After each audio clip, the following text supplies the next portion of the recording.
Cette émission est une réalisation de TCBH, propulsée par Derry Télécom. Bon matin, bon midi ou bonsoir. Peu importe à quel moment vous vous joignez à nous, bienvenue à vos infos TCBH. Cette semaine à l'émission, on va parler du Salon Renaissance 2023, de l'exposition L'homme comme un arbre de Daisy Côté, et on fait un retour sur l'assemblée du conseil de ville de Saint-Michel de Squatec du 3 avril dernier. Mais tout d'abord, générique.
On commence l'émission en vous parlant du Salon Renaissance qui aura lieu à Rivière-du-Loup à l'Hôtel L'Évêque les 15 et 16 avril prochains. Vous pourrez y accéder dès le samedi 15 avril à 9h30 jusqu'à 17h30 et dimanche c'est de 10h à 17h. Le coût d'entrée est de 10 $ pour la journée ou 15 $ pour 2 jours. C'est bien beau ces heures et ces coûts d'entrée, mais en fait, qui seront les invités spéciaux? Comme invité spécial, le Salon Renaissance vous propose Fabienne Beaulieu du Centre Santé Énergétique et Luc Joubert qui fera le lancement de son livre « Soit de la sophrologie dynamique ». Le Salon Renaissance 2023, c'est 28 conférences et 50 exposants. Des conférences et des exposants sur une diversité de sujets pour outiller votre quotidien. Parmi les exposants, on retrouve Thérèse Séguin avec Des fossiles qui vous offre une conférence sur ses bienfaits. Sonia April, artiste intuitive. Mathieu Côté-Desjardins de Fallon Dafa Rimouski, Raymond Allard qui est musicien-thérapeute, Isabelle Rancourt qui est femme tambour et éducatrice spécialisée, et Sophie Lavoie de La Voix du Cheval. Sans oublier divers bijoux, articles spirituels et livres et j'en passe. Il y aura aussi la possibilité de recevoir des mini-soins ou des mini-consultations avec les médiums voyants qui seront sur place. Le tout, bien évidemment, est une invitation de Mme Muriel Galland, qui est co-organisatrice de l'événement avec son conjoint Carl Landry. Pour plus d'informations, on vous invite à consulter le www.salonrenaissance.com. À présent, on va parler d'une exposition d'œuvres d'art qui aura lieu à Saint-Fabien au début du mois de mai. Pour en parler, j'ai rencontré Mme Maryse Aubu de la municipalité de Saint-Fabien, M. André Duprat, qui est co-organisateur de l'événement, et l'artiste qui sera souligné ce jour-là, M. Daisy Côté de Trois-Pistoles, mais originaire de Saint-Fabien. Je vous laisse donc avec le reportage qu'on a pu réaliser tous les quatre ensemble.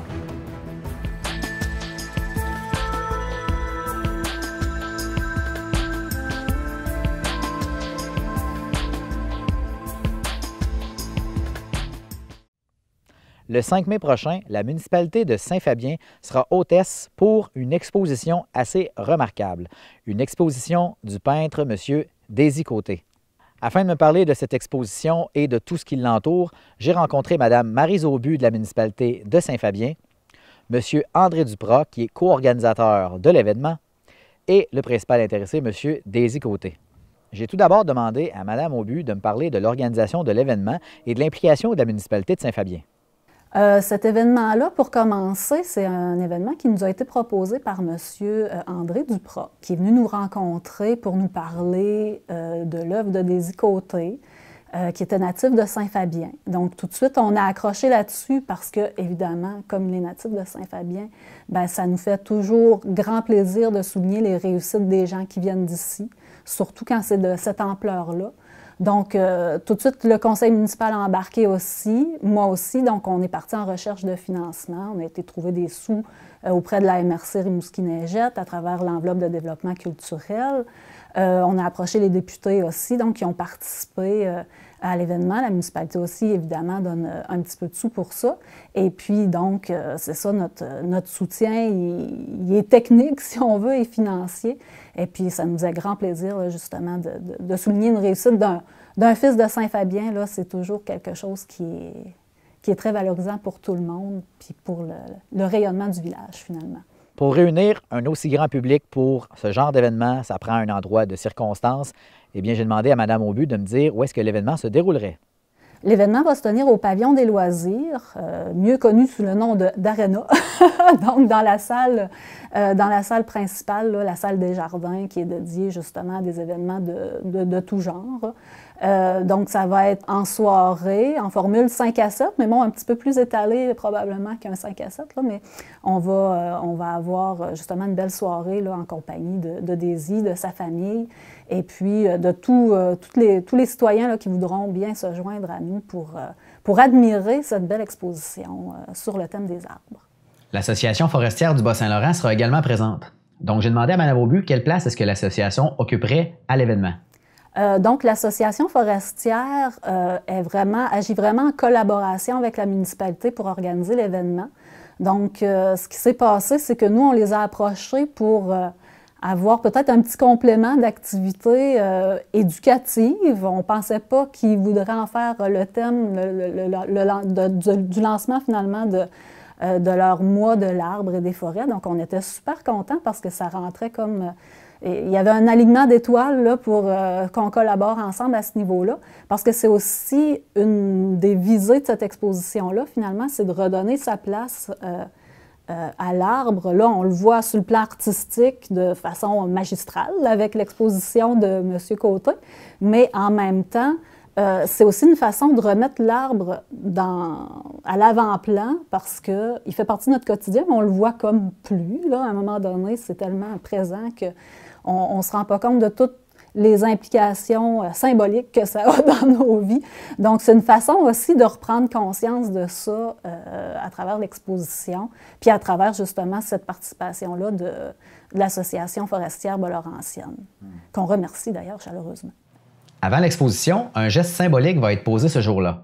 Donc, Mme Aubu nous en parle un peu plus en détail. Donc, avec M. Côté, on va planter un arbre à la bibliothèque municipale vers 16h30, là, le jour de l'événement, pour souligner justement, rendre concrète, si on veut, l'importance de l'arbre dans nos vies.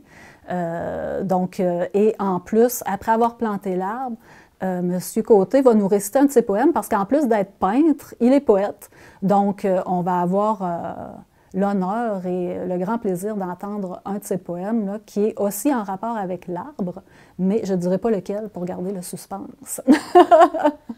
Donc, ça se passera à l'Arena, au Centre des loisirs de Saint-Fabien, mais quand exactement? La plantation de l'arbre à la bibliothèque est à 4h30, 16h30 plutôt.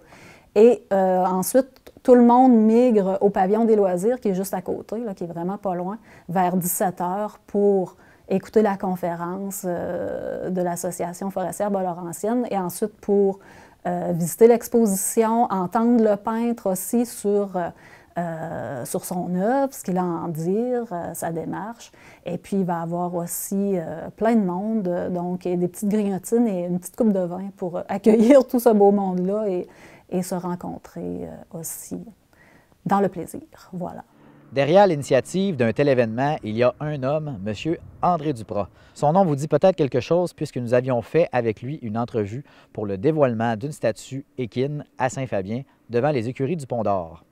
Eh bien, aujourd'hui, on rencontre M. Duprat pour un tout autre sujet, une exposition sur les arbres. D'où vient une telle idée? C'est une conjoncture d'événements. Comme moi, je suis aussi étudiant en histoire de l'art, j'ai été rencontrer M. Daisy Côté pour découvrir un peintre et aussi une personne donc, qui sort de l'ordinaire. Et c'est là que j'ai découvert que M. Désy-Côté est originaire de Saint-Fabien. Puis là, il me dit par le fait même qu'aussi, c'est sa fête. Il fête ses 80 ans. Fait que je dis, ah oui? Ah bon? Fait que, et là, il me dit qu'il est en train de commencer à peindre des arbres. Fait que donc, j'ai dit, si on met tout ça ensemble, ça va faire un bel événement. Et puis, bon, comme toute exposition, il faut faire une recherche au point de départ pour préciser le thème. Et au point de départ, j'étais un peu sceptique parce que je me disais, les arbres, il y en a partout. En fin de compte, je me disais, est-ce que ça peut susciter un intérêt? Et c'est là que j'ai comme découvert que les arbres, on les voit, mais on ne les regarde pas tellement. Il y a une différence entre voir et regarder. Il faut prendre le temps de les découvrir, les arbres, de les apprécier et de les comprendre aussi, puis aussi de voir quel sens que ça peut avoir dans notre vie. C'est quoi la place des arbres?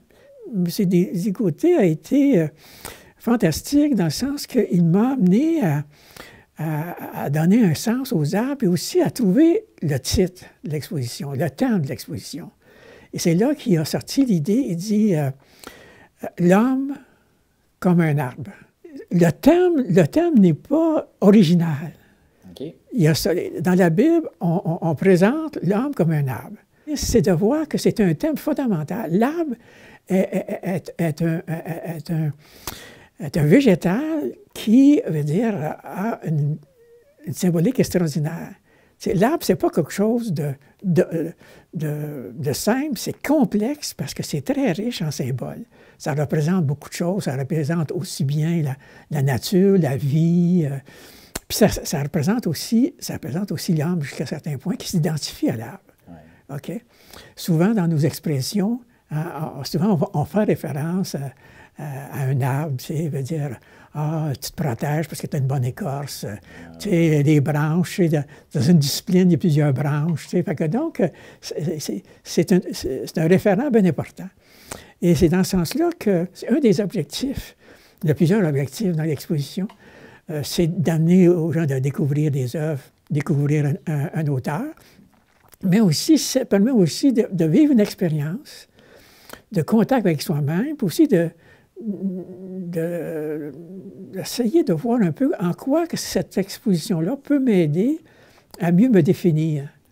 On va demander aux gens de venir voir l'exposition, puis de suivre un peu un parcours et de voir comment une vie peut se développer à partir là, des références aux arbres. On ne se le cachera pas, il y a beaucoup de symbolique autour de l'arbre et autour de cette exposition-là. Chose à noter, l'événement est gratuit pour les gens du public. Toutefois, une contribution symbolique sera de mise. M. Duprat nous en parle. Qu'est-ce qui est embêtant avec qu'est-ce qui est gratuit, c'est que souvent les gens me disent « Ouais, bien, tu sais, qu'est-ce que ça vaut? C'est gratuit. » Il y en a qui disent « Si c'est gratuit, ça ne vaut rien. » Fait que, mais non, à ce moment-là, on dit « OK, on va à ce moment-là demander aux gens une contribution symbolique, d'amener des petits bouts de branches. OK? Parce qu'on a l'intention de faire participer les gens aussi à l'exposition, pas seulement à rencontrer l'artiste et aussi à voir et à regarder les tableaux, mais on veut faire une activité avec les gens, une activité artistique. Okay? On va faire comme, moi je propose qu'on crée une espèce de rideau. Hein, on est à Saint-Fabien, les murailles. Donc, veut dire de faire comme un mur. Ici, les gens pouvaient contribuer, emporter des petits bouts de bois qu'on va faire comme une cloison, okay, qui sépare l'exposition de la salle.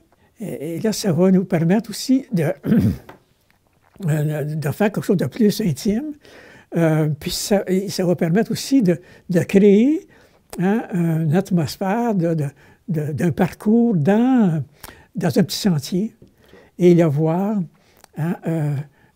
comme des arbres qui sont représentés là, dans des peintures. Tu sais, on espère que les gens vont vraiment apprécier puis vivre une expérience, je veux dire, agréable.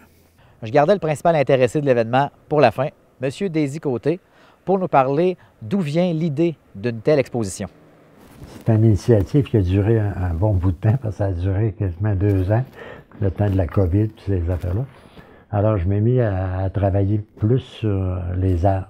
C'est tout sur des toiles marouflées qu'on appelle. C'est qu'il y a déjà un après dans la préparation des toiles.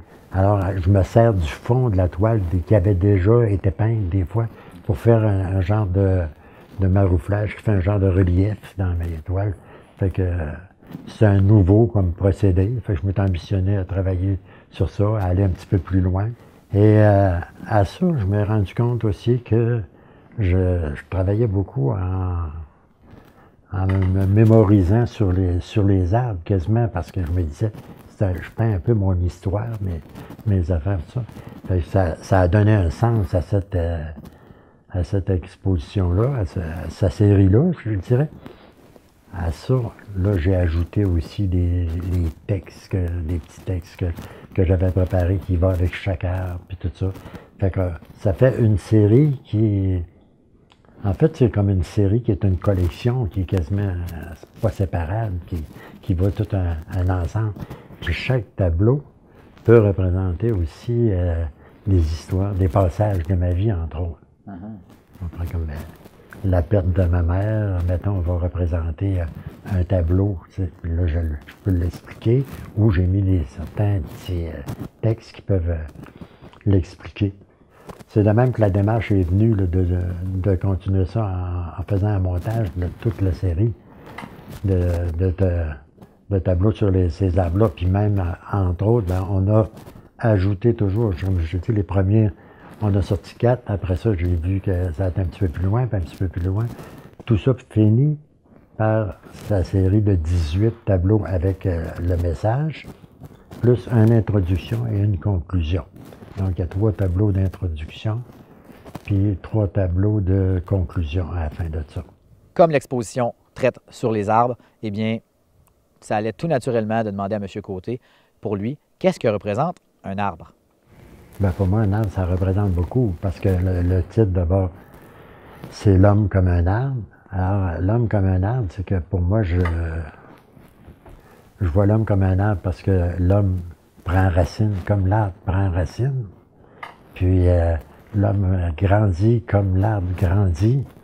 Chaque arbre est différent, comme chaque homme est différent. On a tous nos talents, même le physique. Tout le monde, on peut reconnaître le physique de chacun. On peut reconnaître les arbres, la même chose. Il y a beaucoup de choses qui nous ramènent à l'arbre. Puis moi, l'arbre, je trouvais que c'est un peu... C'est mon histoire aussi. Puis j'ai toujours vécu, tu sais, en écoutant les arbres, en regardant les arbres. Puis même, on dit comme des chercheurs se disent ça aussi qu'il y a comme un langage qui se fait entre les arbres. Apparemment que les arbres peuvent se parler, se comprendre entre eux autres. Comme nous autres, on essaye de se comprendre entre nous autres.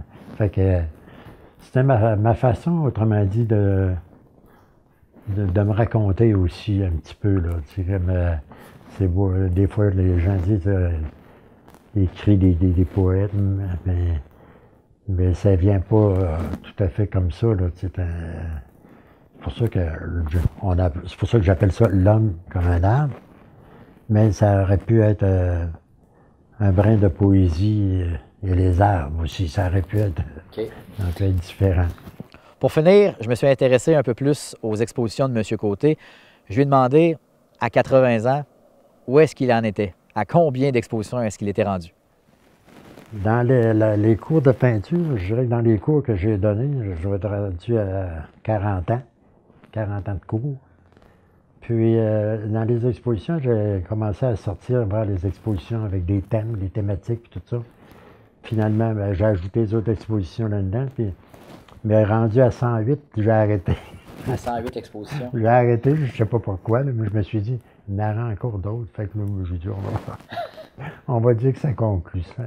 Ce sera donc un rendez-vous le 5 mai prochain à 16h30 à la bibliothèque Jovette Bernier de Saint-Fabien pour une plantation symbolique d'arbres. Puis tout le monde sera au Centre des loisirs pour la soirée d'exposition.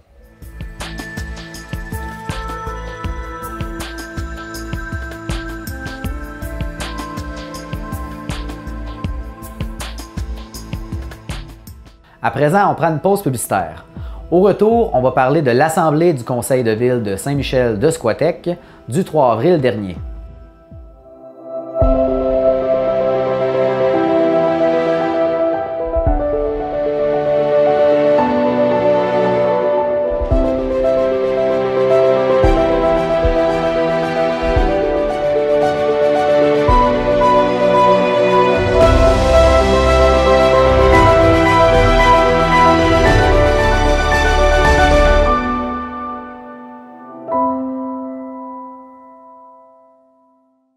Les bénévoles sont partout. Nos activités sportives, de loisirs et de plein air sont rendues possibles grâce au travail de bénévoles. Ici, les bénévoles vous permettent de faire du sport dans votre quartier. Ici, les bénévoles participent à la tenue d'événements locaux. Ici, les bénévoles assurent l'entretien et la signalisation des chemins de randonnée. Dans votre centre communautaire de loisirs, votre association sportive ou votre club de plein air, tout prend vie grâce aux bénévoles.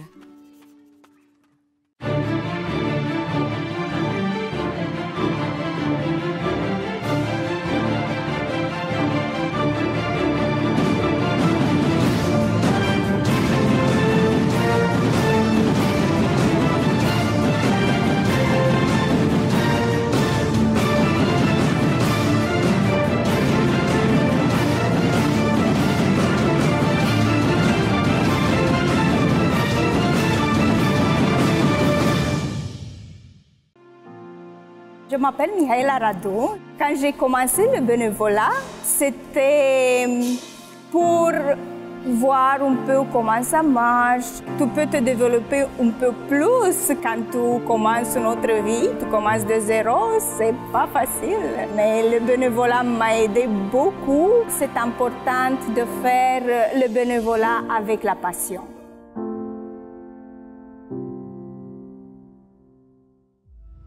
On est de retour à l'émission.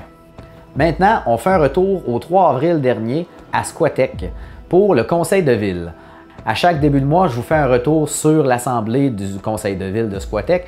Donc cette semaine, divers sujets seront à l'ordre du jour, tels que la Corporation de l'industrie touristique du Québec, l'octroi d'un contrat pour la construction d'un nouveau bâtiment à l'entrée du réservoir d'eau potable. On parle d'élections partielles à Saint-Michel de Squatec. Il y aura aussi l'adoption des états financiers 2022 de la RIDT. Ça, la RIDT, je sais que c'est un acronyme un peu étrange, mais c'est la Régie intermunicipale des déchets du Témiscouata. Je vous en parle parce que je trouve que c'est un sujet qui touche toutes les municipalités, même si la RIDT ne s'applique pas à tout le monde, à tous nos auditeurs. Mais la gestion des déchets et des matières résiduelles, je pense que c'est un sujet assez important qui nous touche tous. Donc, je pense que les explications du maire de Squatec seront très enrichissantes pour tout le monde. Le tout se terminant bien entendu par le rapport des comités et la période de questions. Sur ce, bon visionnement.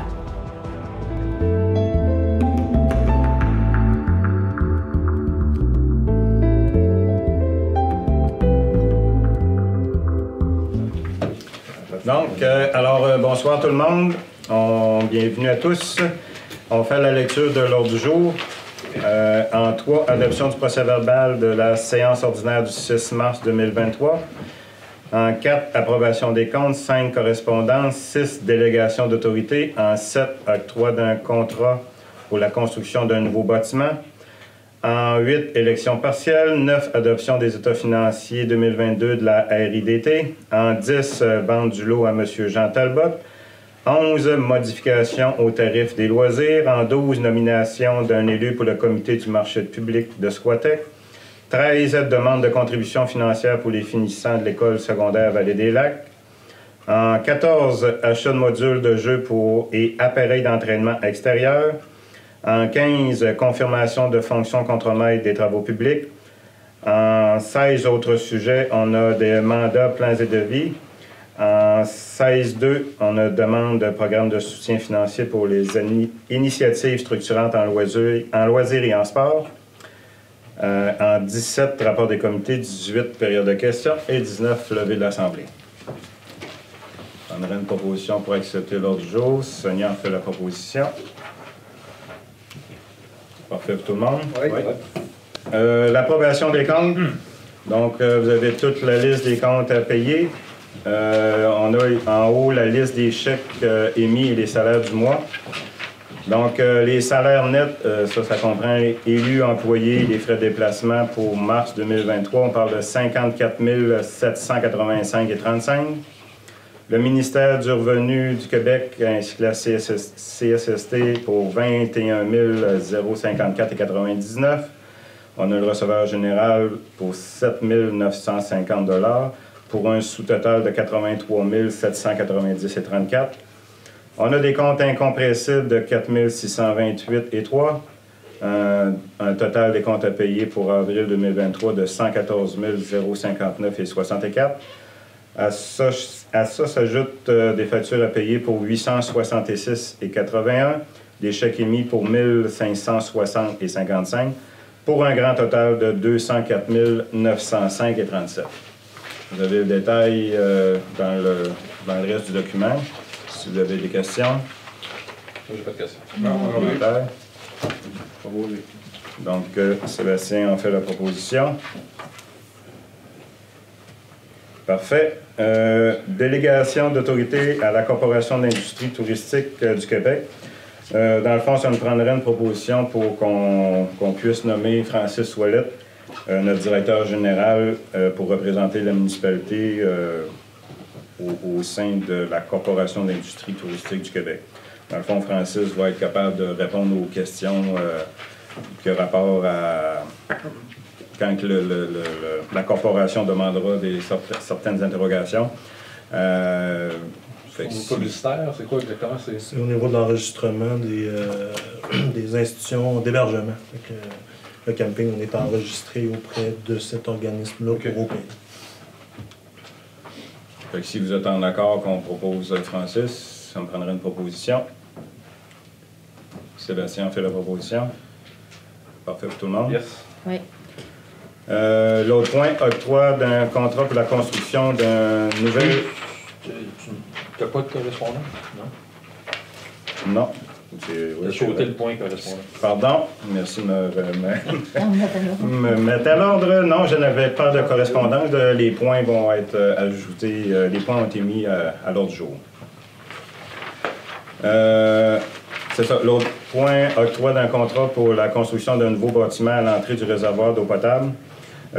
L'automne dernier, moi et Daniel, on avait été voir ce bâtiment-là, ou l'usine d'eau potable, ou les réservoirs d'eau potable, puis effectivement, le bâtiment il y avait beaucoup de pourriture, donc il fallait le refaire. Il a été budgété pour le budget 2023, on l'a mis à nos immobilisations. Donc, on a reçu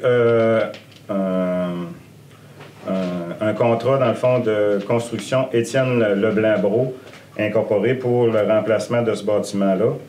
On parle d'un montant de 14 750 $ plus taxes. Ça comprend les travaux de débranchement et de branchement électrique, les travaux de démolition, la disposition des matériaux de démolition et la construction du nouveau bâtiment isolé tel que décrit selon la soumission transmise par l'entreprise. Comme je le disais, ces fonds-là, on l'avait budgété, fait que ça fait partie des budgets d'immobilisation. Oui, ça peut sembler énorme, sauf qu'il y a quand même beaucoup d'électricité qui est à l'intérieur, donc c'est ça qui fait aussi que ça augmente le coût. Donc, si vous êtes en accord d'accepter la soumission, ça me prendrait une proposition. Marco, on fait la proposition. Parfait pour tout le monde? Oui. Oui. Ouais. Tout ce qui est échelle, ça va venir après. Il faut demander une soumission pour ça. Il manque les 2 échelles qui vont dans les bassins, puis les 2 couvercles là, des bassins. Parfait. Parfait. Élection partielle. Attendu que M. Dominique Ferland avait remis sa lettre de démission comme conseiller sur le poste numéro 5, qu'on avait reçu le 18 décembre 2022.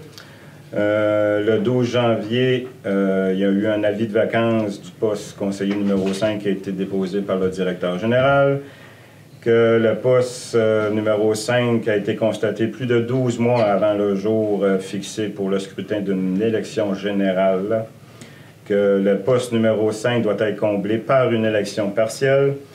Il n'a pas pu être comblé par la première élection partielle qu'on a eue, faute de candidature. Donc, on se doit de le combler par une deuxième élection partielle. Donc, le directeur général, secrétaire trésorier, avise le Conseil qu'il a fixé, conformément à l'article 339 de la loi sur les élections et référendums, dans les municipalités, la date du scrutin au 28 mai 2023. Donc, la période des mises en candidature sera du 14 avril au 28 avril. Alors, si vous êtes en accord, ça nous prendrait une proposition pour, comme de quoi qu'on prend acte de l'avis d'élection partielle prévu pour le 28 mai. Je vais vous proposer. Daniel en fait la proposition. C'est correct pour tout le monde? Oui, parfait. 14 au 28, période de mise en candidature, après ça, 28 mai, c'est le vote par anticipation, quoi, ou c'est... Non, 21 mai, le vote par anticipation, puis 28 mai, le jour du scrutin. C'est scrutin. Puis c'est sûr que suivez notre page Facebook ou notre portail citoyen, toutes les informations vont être inscrites sur ce site-là. L'autre point, adoption des états financiers 2022 de la RIDT. J'imagine que tous les élus ont lu les états financiers de la RIDT, qui comporte 82 pages, mais je vais vous en faire un petit résumé assez vite. Dans le fond, il avait été budgété, il y avait un budget équilibré en 2022 pour 5 953 000. Et ce qui a été réalisé en revenus, on parle de 6 144 644. Puis les dépenses, on avait 6 071 452. Donc, on a un bénéfice net de 73 192 $. Ordinairement, on est supposé d'avoir un bénéfice net selon quand toutes les choses vont bien. Sauf que là, il y a une nouvelle règle qui a été instaurée par le ministère des Affaires municipales et, dans le fond, les gouvernements aussi. Puis il y a des nouvelles normes comptables. On se doit de se créer une réserve, puis cette réserve-là, il a fallu la créer à partir de 2022. Donc, il y a une réserve de... Il manque 309 000 $ dans le fond. Il fallait se créer une réserve de 309 000 $ en 2022 pour être capable de se créer une réserve pour refaire, comment on appelle ça, donc les cellules d'enfouissement. C'était pas prévu, on n'avait pas parlé. Donc, le 309 000 il a été pris sur le surplus cumulé de la RIDT. Une chance qu'il y avait un surplus non affecté au 31 décembre 2021 de 637 000 $. Donc, il y a un surplus qui était le 309 000 il a été pris là-dessus. On avait pris un 200 000 qu'on avait budgété pour l'année 2023. Qu'on a pris sur le budget cumulé pour ne pas être obligé d'augmenter trop le taux de taxation pour nos égouts. Pour nos poubelles, pour nos vidanges, nos récupérations. Et suite à ça, avec le 309 000 qu'il faut additionner, il reste seulement un surplus de 133 923 $ au 31 décembre 2022. Donc, pour l'année 2023, ça n'a pas été budgété non plus. Il fallait mettre un montant pour 2023. Pour l'année 2023, on parle d'un montant de... C'est 309 143 $ qu'il faut remettre aussi. Mais notre directeur général avait quand même budgété un montant de 94 000 qui a été mis pour créer une réserve pour cette cellule-là. Donc, il va y avoir un manque à gagner de 215 000 $ pour l'année 2023. Comment qu'on va aller chercher ça? Le conseil d'administration et le directeur général sont en train de regarder où est-ce qu'on va espérer finir l'année avec un petit surplus, mais avec le 113 000 qui reste au surplus cumulé. On ne sait pas trop comment on va faire. C'est sûr qu'on a indexé, on a mis quand même des montants au niveau de la péréquation, au niveau de l'essence. Il y a c'est ça, une péréquation au niveau de l'essence qui pourrait nous aider un peu. On a 240 000 qu'on a mis si jamais l'essence augmente trop. Fait qu'on on l'a budgété ce montant-là.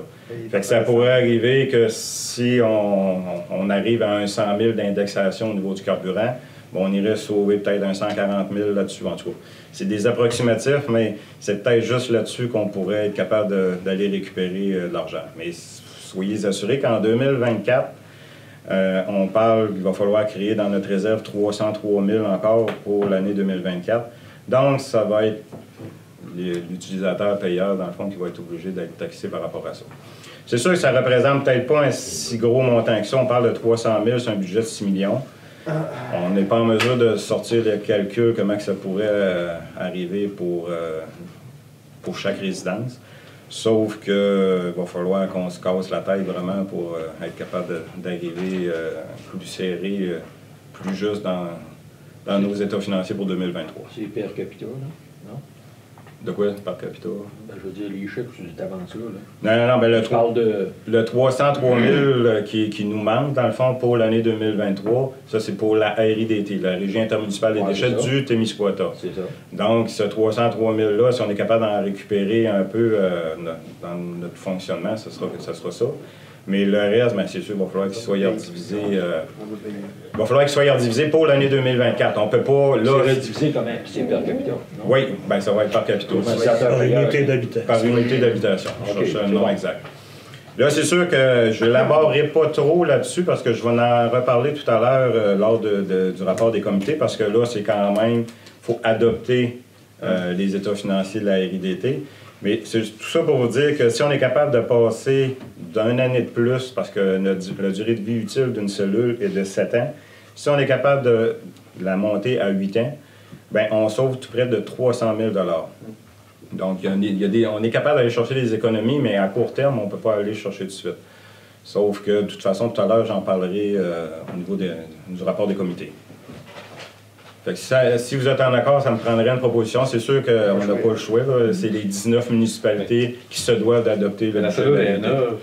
Puis avec un emprunt long terme dessus, mais il faut quand même se faire une réserve déjà d'avance. Pour un mandat présentement. Oui, c'est ça.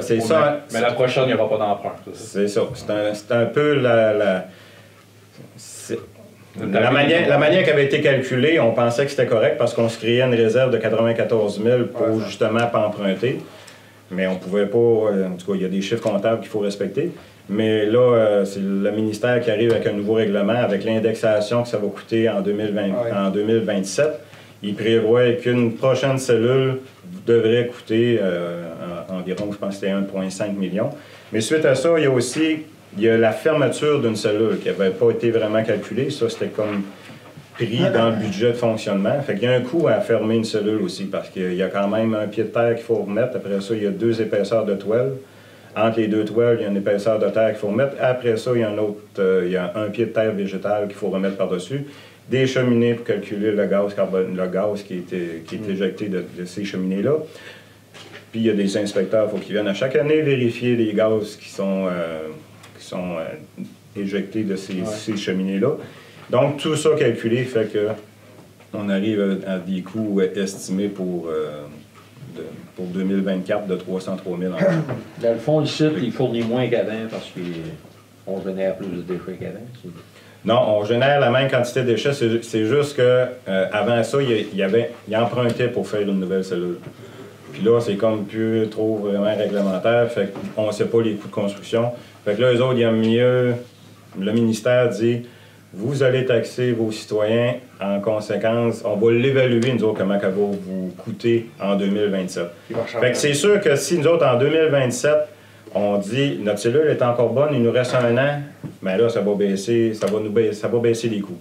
Mais en attendant, il faut les payer. La dernière a quand même étiré, était supposé 10 ans, ça fait 14 ans. 14 ans, c'est 14 ans. Ah, mais là, les autres cellules sont un peu plus petites, fait que c'est sûr qu'ils ne pourront pas toffer tant que ça. Ouais.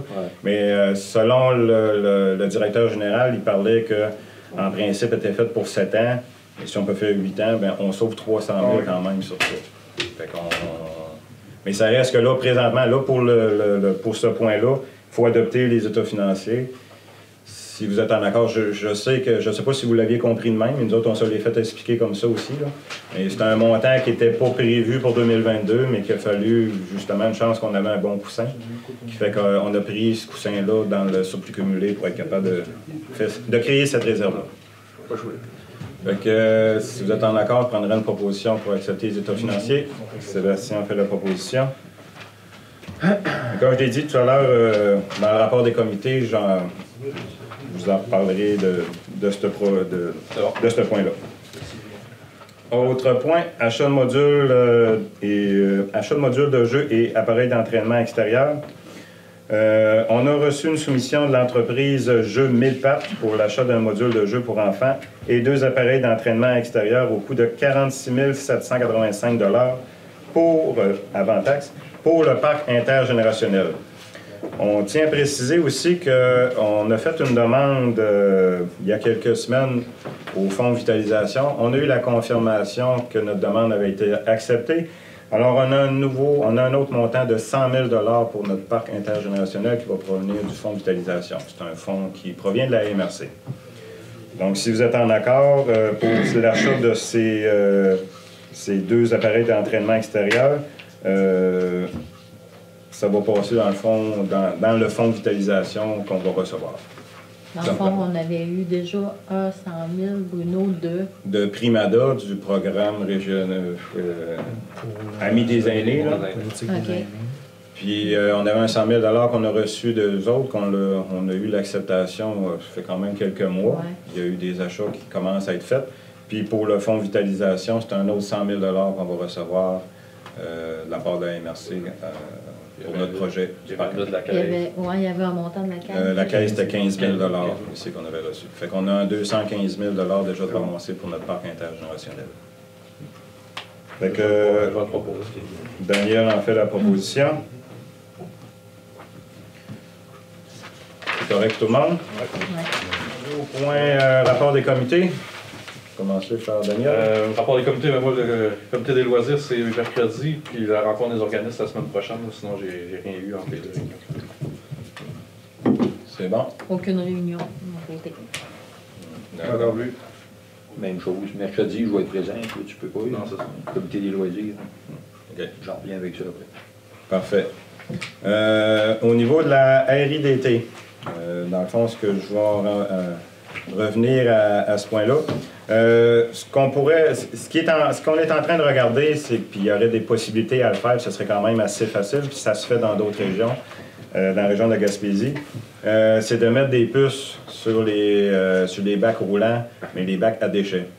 Fait que, comme dans le coin de la Gaspésie, les autres, c'est l'utilisateur payeur. Donc, si tu remplis ton bac, à chaque levée, tu es facturé. Là, nous autres, on se dit peut-être que, mettons, pour une année, si tu économises, tu t'en mets moins, bien l'année d'après, tu seras facturé, mettons, 30 levées si l'année d'avant, tu as fait juste 30 levées. Fait que de cette manière-là, ça serait plus facile, puis c'est quand même pas très coûteux à instaurer parce que dans les camions, présentement, ils ont déjà les ordinateurs, puis une puce, c'est pas dur à lire, qui fait que nous, comme, mettons, si ça passe à la municipalité, mettons qu'on a tant de résidences, il y a tant de bacs roulants noirs, des bacs à déchets. On installe une puce, on vient chercher la puce ici. Si quelqu'un aurait 2 bacs, ben il vient chercher une autre puce, mais il va être facturé aussi. Parce qu'il y a des gens qui ont 2 bacs à poubelle, puis il y en a qui en ont 3, même des résidences, puis qui payent seulement une taxe. Fait que là, à un moment donné, pourquoi que le voisin fait attention puis il paye le même prix que celui qui fait pas attention? Fait qu'à un moment donné, c'est peut-être à ça qu'il va falloir regarder comment faire. Ça ne va pas inciter le monde, l'utilisateur payeur, à aller garer ça dans le bois. Je sais pas si c'est ça de même. C'est ce qu'on pense, mais à un moment donné, je pense que les gens ont quand même une bonne conscience. Tu sais qu'il faut faire attention de ne pas jeter nos déchets un peu partout. Oui, il y en a toujours des spéciales. En Gaspésie, ils ont instauré ça, ça fait 1 an, puis ils n'ont pas vraiment vu de problématique. Est-ce que dans 5 ans, dans 10 ans, ils vont découvrir des choses? Mais c'est des hypothèses qu'on lance. À la fin 2023, on va aller en soumission pour savoir qui est-ce parce qu'en 2024, c'est SAC, en tout cas le transporteur qui prend nos vidanges. Lui, dans le fond, il avait soumissionné SAAD. Il avait soumissionné, puis le contrat finit en 2024. Fait qu'à l'automne 2023, on va commencer à ouvrir les appels d'offres, qui fait qu'en 2024, les soumissionnaires vont mettre des montants là-dessus. Puis après ça, c'est là qu'on va être capable de voir est-ce que les coûts vont augmenter ou pas. Puis là, il va vraiment falloir voir qu'est-ce qu'on fait avec ça. Là. Parce que là, on parle qu'il reste seulement un fournisseur de camions, une personne dans tout, on va dire, l'Est du Québec, qui est attitré à ramasser les vidanges. Fait que, il y a le monopole. Fait que là, on a hâte de voir en 2024 quelles seront les soumissions. C'est à lever que c'est pas pour. Non, mais là, ça, c'est pas fait encore. On regarde. Si vous avez d'autres suggestions, faites-les parce que... Je pense à ça, l'été, t'endures des vidanges une semaine de plus pour pas payer ta tête. C'est ça. Puis l'autre point que j'avais soulevé l'autre jour, ça revient que les personnes qui ont plus souvent 2 bacs, c'est les familles. Fait que c'est les familles qui payent plus en reste. Je sais pas si on vise le bon monde, toi, il fait payer. Ben, c'est justement, c'est ce qu'on se dit. Il y a des familles, puis il y a des gens qui sont seulement 2 dans leur résidence, puis ils mettent autant de déchets. C'est sûr que la problématique n'est peut-être pas autant au niveau des résidences personnelles. Il y a beaucoup de commerce, il y a encore beaucoup de travail à faire au niveau du commercial, parce que l'autre jour, dans un conteneur à déchets, il n'y avait que du carton. Fait que là, pourquoi encore en 2020, même si c'est en fin 2022, pourquoi dans un conteneur à déchets, il ne se retrouve que du carton, surtout dans le commercial? C'est un peu ça, c'est mettre des plus à la méthode facile, le fond. Envoyer du monde faire de la prévention sur le terrain, c'est une autre histoire. C'est justement ce qu'en Gaspésie, on fait aussi, mais là, il y a un coût à ça. Ils appellent ça des polices de poubelle, dans le fond. Fait que les polices, d'une fois, des gens vont faire la tournée, peut-être 2 fois par année, ils lèvent le bac à poubelle, ils lèvent le couvert, ils regardent qu'est-ce qu'il y a dedans, prend des photos. S'il y a de quoi d'anormal, il signale directement à la RIDT. La RIDT renvoie un courriel à la municipalité. Première offense, une petite tape sur les doigts. Deuxième offense, tu aurais une amende. Mais l'amende serait assez salée qu'il ne faut pas qu'il y en ait un autre. Ça, c'est des bonnes méthodes, parce que ça revient un peu. Mais il y a un coût à ça, je comprends. C'est ça, parce que l'utilisateur payeur, c'est un peu. Le gars qui a de l'argent, lui, ça ne lui dérangera pas de payer sa collecte à tous les semaines, tandis que on va viser le mauvais monde, je trouve, en mettant une plus. Okay. Ben, c'est bon, c'est pour ça qu'il n'y a rien décidé encore, fait que j'apporte ton point comme ça. C'est pas légal, c'est quoi ça? Tu mets tes poubelles sur le bord du chemin, ils ne t'appartiennent plus rendu là. Ben, ils t'appartiennent plus, ils t'appartiennent pareil, là. Je veux dire, on s'est doté... Il y a un raton laveur qui vient fouiller mes poubelles, j'y parle. Mais je veux dire, oui, mais c'est ça, mais on s'est doté d'une régie intermunicipale. Fait que cette régie-là, toutes les municipalités ont décidé d'adhérer à ça. Donc, on se doit, puis on a des règlements aussi, là. On peut pas mettre nos poubelles un peu partout. Je trouve ça bizarre, pareil. Je sais pas, je me pose la question au niveau légal, là. Je sais pas, mais je me lève le matin, je me fais un café, puis il y a quelqu'un qui fouille dans mes poubelles, c'est pas ça. Ben, c'est un peu pour ça qu'on s'est dit... la police, oui, mais c'est justement, c'est pour ça qu'on trouve que c'est peut-être rentrer dans l'intimité des gens, avoir une police de même, puis il y a un coût aussi à ça. Fait que là, on se dit, c'est ça la meilleure méthode, mais comme je l'ai dit, en Gaspésie, ils ont arrivé avec les puces, fait que c'était à lever. On a regardé aussi au poids, mais au poids, il faudrait installer des balances. C'est sûr que le bras télescopique qui sort, qui prend la poubelle, il ne peut pas prendre, je pense que c'est 120 livres ou 130 livres. Si c'est plus pesant que ça, la main à roue, puis ils ne le prennent pas, puis ils le laissent faire. Sauf que, mais il n'y a pas de balance qui indique le poids total. C'est une hypothèse qu'on avait regardée à un moment donné. Est-ce qu'il y aurait moyen d'installer des balances? Mais là, lorsqu'on fera la soumission, même qu'on aille en appel d'offres pour les camions, est-ce qu'il faudrait demander que les camions soient dotés sur le bras télescopique d'une balance? Là, il y aurait un coût supplémentaire à ça. C'est toutes des affaires qu'il faut regarder. Si tu veux mettre de l'efficacité dans tes cellules, puis dans toutes tes affaires, la base, c'est éduquer le monde, puis le compost, aussi, tout ça. Fait que tout part de là. Tu sais, sans nécessairement les fouiller, c'est peut-être des séances d'information, comme il y a eu l'année passée, plus souvent. Je sais pas, d'autres méthodes, c'est ça. Plus que tu travailles en prévention, plus que tu règles tous tes problèmes que tu as. Quand il y a toujours des récalcitrants. Ah non, c'est sûr, mais il y a toujours des exceptions de règles. C'est ça. Les utilisateurs payeurs, j'ai pas mal plus peur qu'il y en a qui rushent ça dans le bois. Ça se fait, oui, on en voit encore en 2022. Tu vas y porter, je le vois. On y a pensé aussi justement qu'il y ait des dépôts clandestins, que dans le fond des rangs, le monde va aller porter. C'est pour ça que dans le fond, on l'apporte, puis c'est d'en parler, puis essayer de trouver la meilleure solution aussi pour l'avenir. Un autre point au niveau sentier national. Je n'avais parlé en comité de travail. Je n'ai pas eu les informations encore par rapport les montants par rapport à ça. Le sentier national, en fond, c'est un sentier qui traverse le Canada pratiquement au complet. Puis il y a une section qui part de Trois-Pistoles qui s'en va jusqu'au Nouveau-Brunswick. La section du Témiscouata, depuis une dizaine d'années, a été négligée. Elle n'a pas été entretenue, on va dire les vraies choses. Sauf que notre municipalité ainsi que Saint-Just-du-Lac et Desgelées, on met une quote-part annuelle. Cette année, on n'a pas budgété. Puis on met une quote-part annuelle ce montant-là se retrouve dans les coffres de la MRC. Pour qu'un jour, éventuellement, que notre sentier national, les travaux de réaménagement se fassent. Parc Bas-Saint-Laurent nous ont approchés, ont demandé de rencontrer les 3 maires des 3 municipalités concernées. Eux autres seraient intéressés à venir par Parc Bas-Saint-Laurent. Eux autres, c'est un OBNL, un organisme à but non lucratif, qui a un directeur général qui est engagé. Puis les autres s'arrangent pour trouver des travailleurs et trouver du financement auprès des instances gouvernementales. Eux autres prévoient que, là c'est ça que j'ai demandé, qu'ils nous apportent des chiffres. Eux autres s'attendent que si, mettons, on pourrait mettre un montant de 30 000 $ dans le fonds qu'on a présentement à MRC, le gouvernement pourrait mettre un autre montant de 30 000 $, puis le sentier national pourrait être fait. Sauf qu'après ça, année après année, là, je ne sais pas qu'on mettait à peu près 1500, 1600, 1700 pièces qu'on mettait par année dans notre budget. Mais là, on ne parle plus de ces montants-là parce que ces montants-là ont été établis en 20 ans dans le début du sentier national. Là, on parlerait peut-être d'un montant de 4 000, 5 000, en tout cas. On ne sait pas les montants, on ne peut pas prendre de décision à soir, mais c'est tout ça pour vous dire, est-ce qu'on y tient encore à ce sentier national-là? Est-ce qu'on est prêt à remettre de l'argent? C'est la quote-part qu'on paye, il va falloir qu'on continue à payer, on sait que ça va augmenter. Mais est-ce qu'on est prêt à le faire?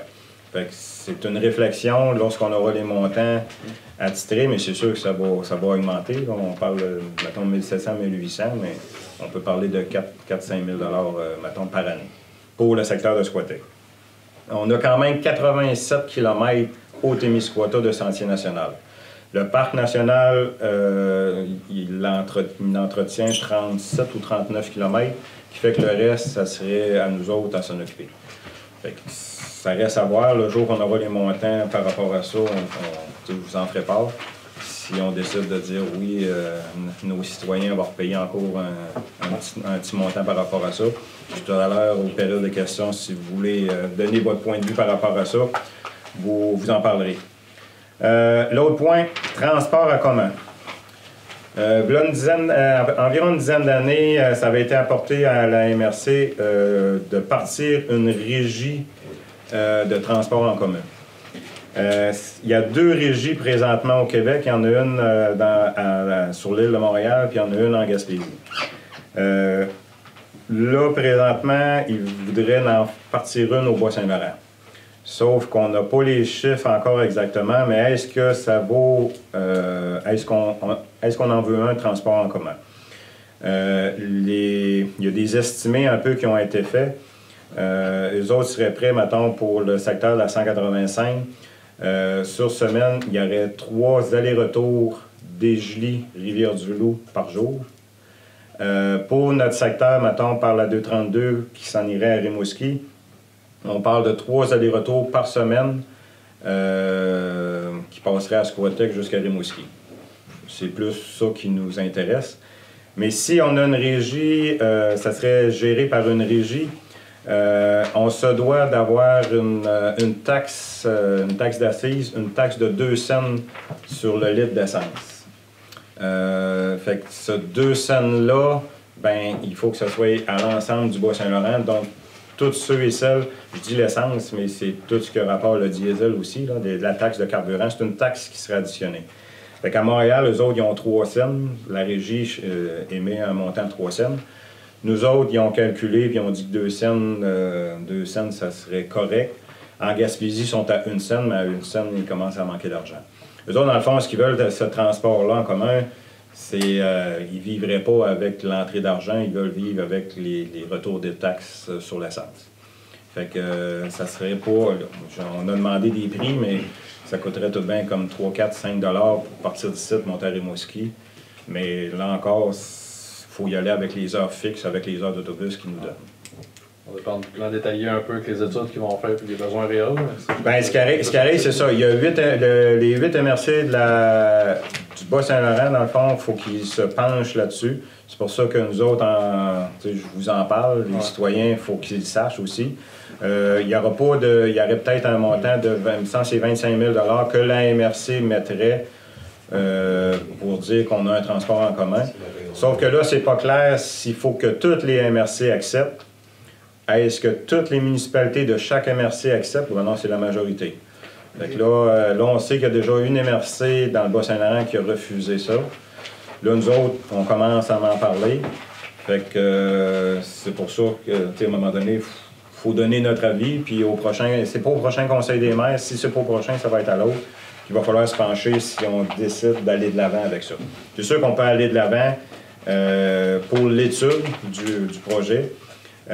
Les autres, ils disent que ça va être géré par un conseil d'administration. Conseil d'administration, compte tenu que maintenant, ce serait les 8 MRC, donc c'est le préfet qui siégerait sur le conseil d'administration. Puis par MRC, il y aurait un comité qui serait formé de 4 à 5 personnes pour justement dire, hey, non, nous autres, les heures, il faudrait que ça soit telle heure dans tel secteur. Fait que, on aurait notre mot à dire aussi par rapport à ça. Fait que, il y en a qui ont peur, il y a des craintes au niveau du Témis. C'est Kamouraska, dans le fond, qui ont refusé.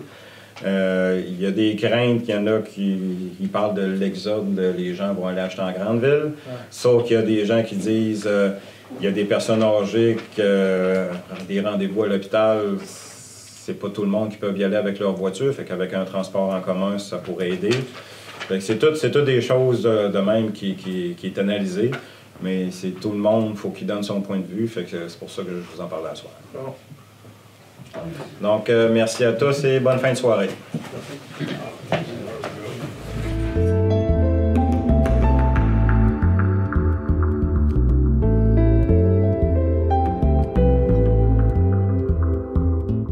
C'est la fin de notre émission. J'espère que vous aurez apprécié ce qu'on vous a préparé cette semaine au bulletin de nouvelles. Si jamais vous avez des questions, des commentaires ou des suggestions, encore une fois, je vous invite à nous contacter sur tcbh.tv, à vous abonner à notre page Facebook ainsi qu'à notre chaîne YouTube, sans oublier les traditionnelles notifications pour ne rien manquer du contenu qui vous intéresse. Sur ce, on se dit à la semaine prochaine pour d'autres infos TCBH.